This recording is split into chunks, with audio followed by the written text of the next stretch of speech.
the team was able to put together 3 rock stars of the topic.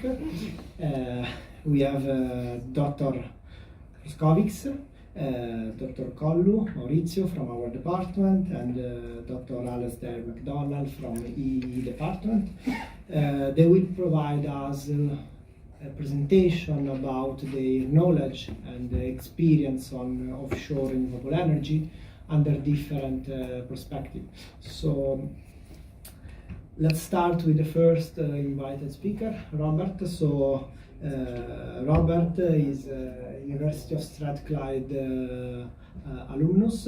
At Strathclyde he got his PhD, and now he's working at Offshore Renewable Energy Catapult here in Glasgow.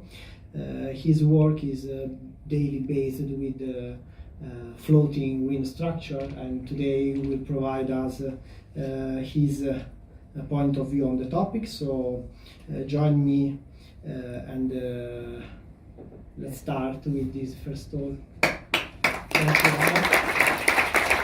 The floor is yours. You can let me manage the first presentation.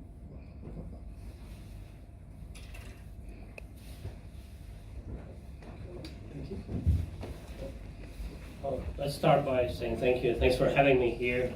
It's actually not that long ago where I was sitting where you guys are sitting, probably 4 or 5 years ago now. I finished, but at some point, going through the Strathclyde and going through the CDT, Central Doctoral Training Centre, I needed to decide what I want to do. And I narrowed it down to floating wind, and that's something I did my PhD on. And I never looked back and continued in the industry, and it's still something I do quite a lot. I do cover other things as well in ORE Catapult, and I'll explain ORE Catapult in a moment, but mainly that's kind of my area of expertise. So in terms of agenda, I'll take you through quickly ORE Catapult. I don't think everyone's familiar with it, even though it's just next door. And then I'll talk about floating wind. In terms of floating wind, I'll really talk about some of the basics, introduction, what are some of the challenges, where the industry is at, and in terms of market, what is it looking in terms of levelized cost of energy. So to start with ORE Catapult. So ORE Catapult stands for Offshore Renewable Energy Catapult. So we are a non-for-profit organization which is set up by government. So we sit nicely in between the industry and academia, so we work with both. And we were really set up for 2 reasons. One was to accelerate the uptake of renewable energy, offshore renewable energy in UK. And one of the ways of doing that was bringing the cost down, and there was a target of £100 per hour, per megawatt hour. And we brought that, that happened a couple of years ago. So the next target for us is increasing the local content, which is very important. There's a map kind of showing where we are, and we're really spread across Glasgow, but the main point's really Glasgow, just across the street on George Street. That's the headquarters, and then the other big one is Blythe, and that's where we do our kind of testing of equipment. And I'll show a few pictures in a moment. Maybe worth noting also is Leavenmouth. We have a wind turbine there that we can use for testing equipment. And that's the wind turbine. It's offshore wind turbine, but as you can see, you don't need a vessel to get across. It's got to be kind of a drawbridge type of thing. And it was initially built by Samsung. It's a 7 megawatt wind turbine on a jacket foundation. And Samsung eventually pulled out from offshore wind, and we took over the wind turbine. So we use this wind turbine for testing equipment, working with small and medium enterprises and testing their innovations. So then I put a few pictures together just to show what we do in Blythe. So this is blade testing facility. We can test blades up to 100 meters, which is quite impressive. I think we're actually waiting for a blade of 107 meters, GE. We got an agreement with GE for testing their 12 megawatt wind turbine. There's a drivetrain facility. Again, we can test drivetrains. So that's your kind of gearboxes, generators, up to 15 megawatts. And we have different sizes. We have a smaller 2 ones for wave and tidal industry as well. We've got an electrical lab where we test cables and protection equipment. And that's kind of marine facilities from outside. So we've got a few dry docks where we can test foundations, etc. And then finally there's an anemometer, so we actually do have some data that we're collecting from leaf-and-mouth turbine, but also from anemometer offshore. So going on to floating wind. Some of you probably are familiar with floating wind, some might not be. So what is floating wind? So this kind of shows you the evolution of wind turbines. You know, the first wind turbines were onshore, then we moved to shallow waters, then we moved to traditional waters, and then typically the further offshore you go, the deeper the waters. And this is probably a bit out of date. Technology is probably proven now quite further. But the point I'm trying to make here is that UK is blessed with shallow waters. We have the North Sea, we can put loads of bottom fixed offshore wind there. But other countries, the likes of Japan, America, if you look on the west coast, Spain, probably Australia, etc., you know, they don't have shallow water. So if they want to use offshore renewables, they'll have to use either wave and tidal or floating wind. Okay. So in terms of floating wind, there are 4 main typologies, and they're kind of shown there. When I go barge, spar, TLP, and semi-sub. I guess the main difference here, they all have different shapes, but you can see in the image that the barge, spar, and semi-sub have catenary mooring system, and TLP, which stands for tension-like platform, has a completely different mooring system. This is not new technology, this is all borrowed from oil and gas. And in terms of materials, we typically use steel and concrete.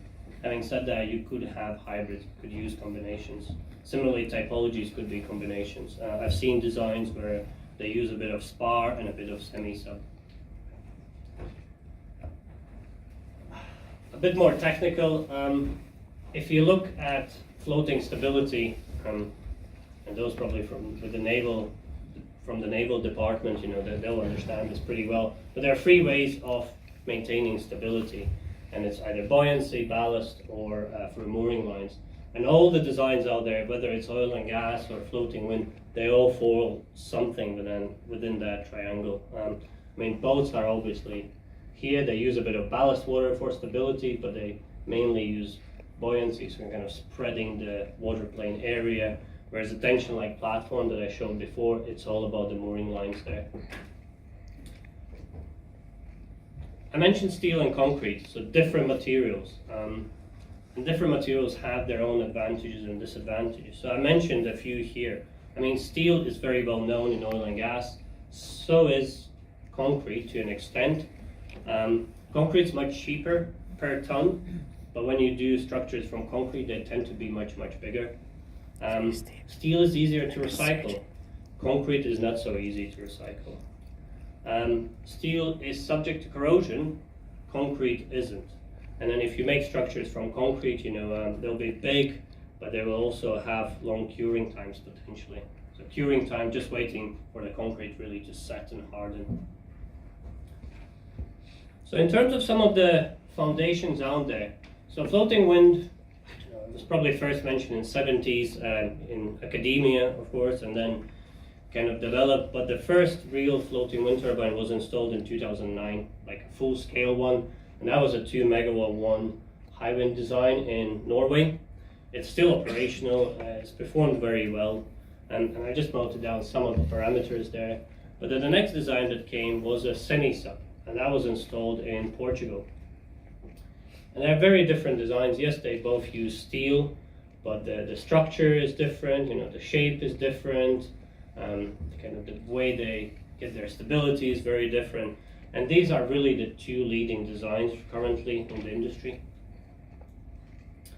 But there are other designs that are catching up. So there's something called Ideal, which is a French design. It's normally done from concrete, though they have also a design from steel. And it's a barge, it's a kind of a square donut barge, or moon pool, also known as. And that was actually the first turbine in France, first offshore wind turbine in France. They still don't have bottom fixed wind in France, so floating was there before bottom fixed, whereas typically it's other way around. And then there's a new design by Stahl Offshore Technologies, and Stahl, that's someone who used to be a chief technology officer in Siemens, and he came up with his own design, and he's been very successful in getting some funding. And the design is completely different. It's a kind of hybrid. It uses a bit of spar combination, but it is a bit like semi-sub, and there are also different variations where it's a bit of a TOP as well. But this design is very different in a way that when it was designed with the thought in mind of being, easy to manufacture, to make it really, really cheap. These other designs were more designed with a thought of, well, let's show that they can survive. Let's just take what's out there in oil and gas and apply it to floating wind. Here the approach was completely different. Okay, and just some other pictures, just to show that there are different designs. So the first one on the left is actually a floating substation, the only one in the world. It's in Japan, and then in the middle there's a design by a Swedish company that looks to have 2 turbines on one platform. Some people think it's risky. And then the last one is a kind of multi-energy system which uses an offshore wind turbine, a floating offshore wind turbine, but also has a wave energy converters. So if we compare floating wind to bottom fixed wind, what are the main differences? The main components are quite similar. You still have a wind turbine, and the wind turbine is more or less the same. The main differences are in control and then the tower. You might also adjust the pitch actuators. So the pitch actuators are actuators that kind of adjust the blades. Obviously substructure is quite different, but there are similarities. Again, the spar, kind of the long one, looks a bit like monopile. Semi-subs look like jackets, and barges look like gravity-based foundations. But then in floating wind you need mooring systems and you need dynamic cables. That's something you do not have in bottom fixed wind. But those things already exist. It's all about adopting them to floating wind. They existed in oil and gas, they existed in shipbuilding, but the cost needs to come down. Like the margins in floating wind are completely different to oil and gas. Oil and gas are always one-offs, whereas in floating wind, a big wind farm nowadays, at least let's say 1 gigawatt, so that's what, 50 units or 100, more likely like 100 units right now. The other advantage of floating wind is that you can get away of, you don't need to use big and expensive vessels. You don't need jack-up vessels. You can't use them anyway. But what you can do, you can assemble your whole unit in the port. You can assemble your substructure, put it in the water, and then put the turbine on top of it in the port as well. And that's quite important because that reduces the risk, but also brings you a lot of savings. Okay. And that's something called TRL here. I don't know if everyone's familiar, but it's commonly used approach in industry to look at new innovations, which means technology readiness level. It basically says how mature the technology is. And I just show you the kind of the 4 main designs and how they're progressing. And where you really want to be is 9. That's kind of mature technology that is bankable. Right now floating wind is still not there, but it's getting there. And on the bottom I kind of mentioned, there are quite a few designs out there. If you think of bottom fixed wind, there are mainly monopiles, jackets, gravity-based foundations, and then some other kind of combinations of those. In floating wind, there are loads of different designs out there. And that just shows that the industry is immature. But as the time kind of progresses, we'll see consolidation in the number of designs. Okay. So what are some of the challenges in floating wind? So I mentioned that the key components are quite similar. You still have the wind turbine. Substructure is a bit different, but it's still similar. Maybe spar, as shown here, is similar to monopile. But some of the standards are, some of the challenges are in a way that some of the equipment is unique to floating wind. I mentioned dynamic cables. I mentioned mooring systems. The mooring systems might need to be different from the bottom fixed. From oil and gas or shipbuilding. Another challenge is standards. We currently don't have standards for floating wind, or we have but very few, and that again is just as a result of being a very mature industry. So what we do in floating wind, we use oil and gas standards, which people argue, well, that just makes floating wind very expensive, because in oil and gas you deal with manned structures, loads of people on the oil and gas rigs, and also you deal with oil, which in terms of environmental consequences can be pretty damaging. You don't have any of that in floating wind. And another challenge is manufacturing. So if we now suddenly need to manufacture 20 units of floating wind, how are we going to do it? You know, these structures are not small. We're talking roughly 100 by 100 meters just for the substructure. So you need a lot of space. And in UK, at least, we have very limited ports that meet those requirements. And requirements are not just for the space, they're also for the crane, for the water depth of the port, and for overall layout and soil bearing capacity. So multiple requirements. So what we'll see probably over the next few decades is investment in port facilities to prepare for port facilities for floating wind. So moving on to kind of my last section, which talks about market.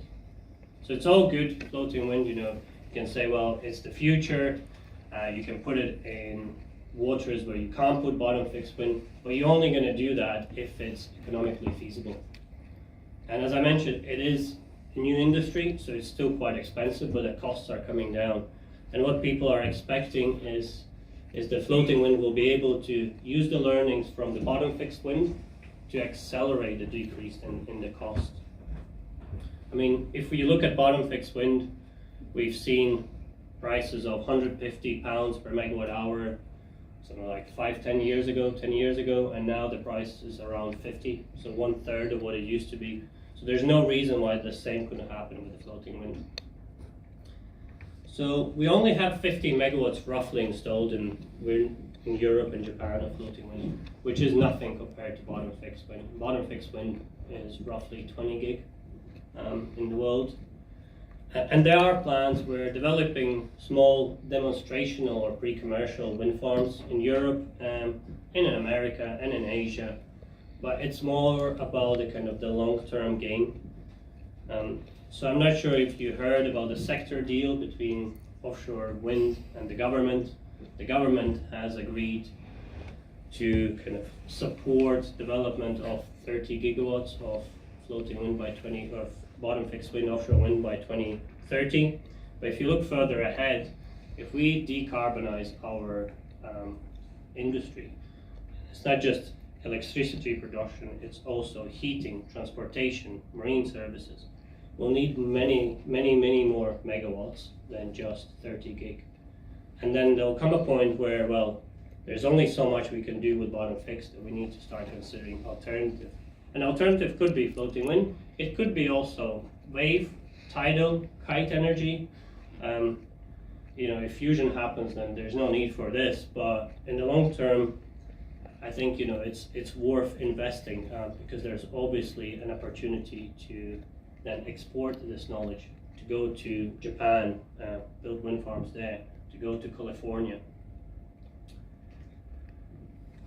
And just the last slide, really, to show you some levelized cost of energy. So that's just one way of measuring how expensive the project is. And I kind of compared the average floating wind and a fixed.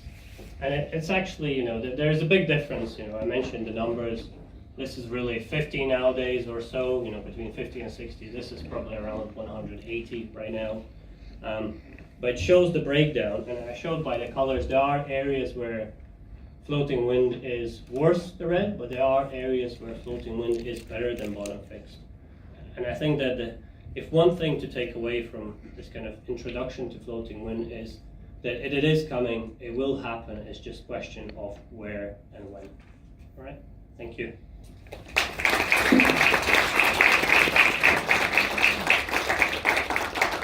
Thank you very much for this interesting presentation. And do we have any questions for Robert?